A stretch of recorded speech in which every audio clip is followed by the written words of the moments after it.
Pleased to be with you, and very pleased to have such a wonderful guest on the program. You've been listening to Lise Van Susteren, a practicing psychiatrist here in the greater Washington area, talking about the reaction that we are having to our new political leadership and also the particular style of our new leadership. And from my point of view, whether we invest or we don't, whether we're comfortable in terms of spending or not, whether we think things are going well and we can take care of our families, all of those things I know are running through your heads and mind as well. And so I think Lisa has given us some concepts that understanding of why we feel the way we feel and how we should proceed.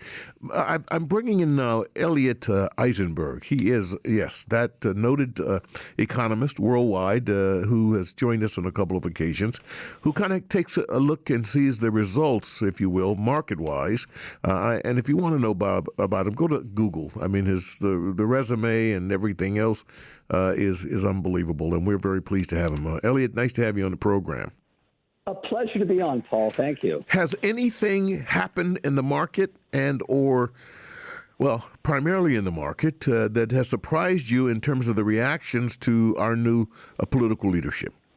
The answer is sure, but markets are so unpredictable, it's a fool's errand to try and figure them out. But what we've seen is right after his win, there was tremendous euphoria. The stock market jumped up substantially, roughly 1,000 points, about 5%.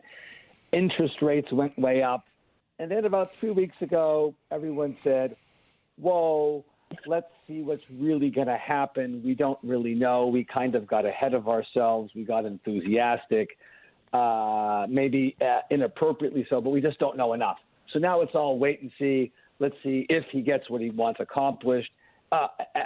On the fiscal side, tax cuts and so on, and they're going to fight about this for a long time. It's not going to happen overnight, and they're fighting about Obamacare, and this is all complicated. Moreover, the market got a bit of a shake and a jitter last couple of days over the immigration ban from the 7 predominantly Muslim countries that Obama put the kibosh on, and suddenly we're all concerned and nervous now. So I guess we would say there's general enthusiasm tempered by a fear of what could happen and tempered moreover by his style of sort of organized or disorganized chaos or something. And looking at it, of course, more internally, but let's talk about the external factors, if there are any. What about the rest of the world? How are they reacting to this, and how might that affect us?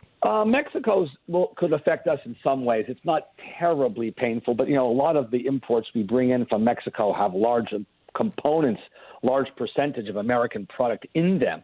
So a trade war with Mexico would not be good for the U.S. This is a fully integrated continent by now, and this is not a good idea. But they're small potatoes compared to what could go wrong if President Trump decided to employ a similar type of tactic with China, for example.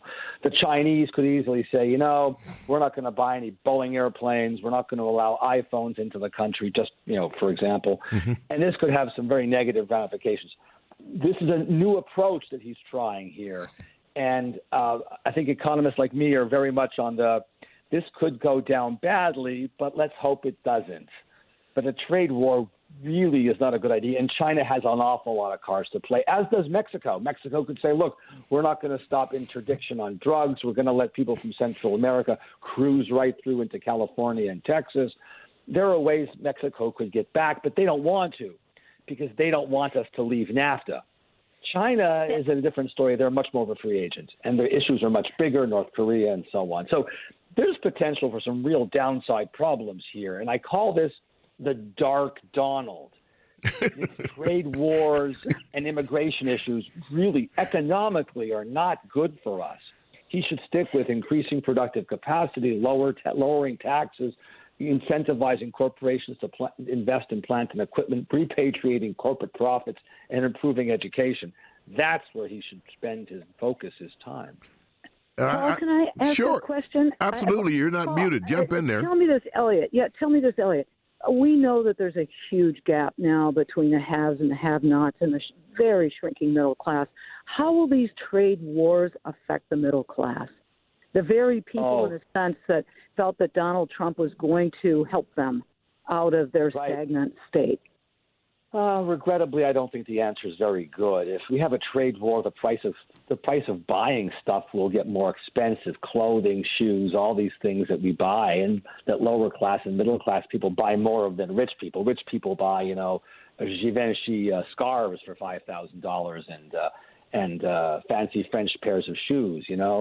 But this would be very harmful to them. The only way Trump can really help his voters, if you will, or some of his voters, I underestimate his popularity here, would be to improve K through 12 education, vocational training, high school graduation rates, internships, and these types of programs to help these people get better training and give them a second chance at a decent job.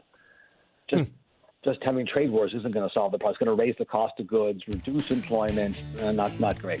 Okay, folks, I am so excited about this discussion that we are now having between psychiatrist Dr. Lise Van Susteren and economist Elliot Eisenberg. And you know what it's costing you? The time to listen, to understand how you feel about things and what might happen in the future. When we come back, we'll continue the discussions here on, what I think is a very important show. Home and Family Finance. I'm your host, Paul Berry. We'll be right back.